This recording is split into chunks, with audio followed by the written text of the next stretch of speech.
Mondliete mathoth yangore ni pod nitiere kod midhiero ahinya ka gikale akwede mapile ka pile. Jod bura ma Kisumu West Rosa Buoyo mano yuoro e nyasi mano bagi mar dhialo Mondliete ojiwo oganda mondo omi omak motegno chenro mag bero ratich mine ka sirikal bende oyangi ni nitiere kod ting' matimo korka kore e reso Mondliete. Ripota marwa Liliana Beta tere kod ler.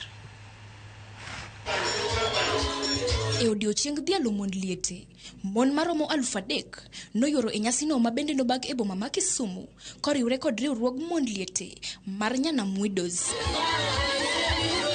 Jaod bura ma Kisumu West, Rosa Abuyu kod Caroline Ogot, ma en jata chenro mag mine e kaunti ma Kisumu, bende noriwre kod minego kendo ojiwo sirikal mondo oket okenge makonyo Mondliete e pachoka, makaluwore gi akwede magiseyudo e kuonde magidakie. To vulnerable ng'eny ma kata moko widows to pod gin vulnerable.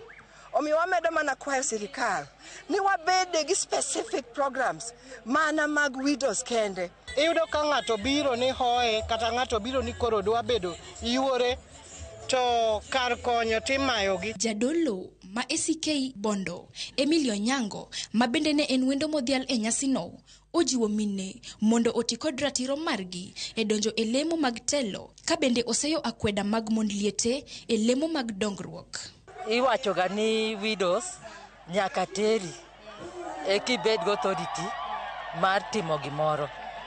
E pinje luo ne onge wach sexual cleansing of widows. Ni ka jaodi otho to koro igak.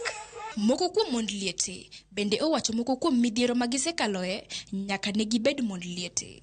Asebeda widow for 21 years now. Anyuola no kweda kendo ok ne gidwara. Noyudo kana akonyo tich e kanisa moro puonjo nyithindo. To kane jaodo osetho ne gikweda kendo ne giwacho ni ka dhi chwado ka bro puonjo nyithindo kanyo to abo chwado nyithindo bro tho according to the tradition. Koro nawuok kanyo mana achako kara. Nadak e loans, ngima na nodak e loans. Koro na mama loans throughout. Again, raising children, especially boys, yawuoyi ok tijgi yot. Ka gichopo adolescence, koro tijgi tek kabisa, gilok kata nyiri. Jackie Odhiambo, ma en jatend riwruog mar Nyanam Widows, olero ni resruok oseyudore ne Mondliete ma kwan giromo 3,300 ma koro sani nigi geno mar dongruok. Watiyo ne widows 3,000. E Nyanam ka indiwa okwaluong widows ni Mondliete nikech wachoga ni liel ok nyal bedo gi chiege.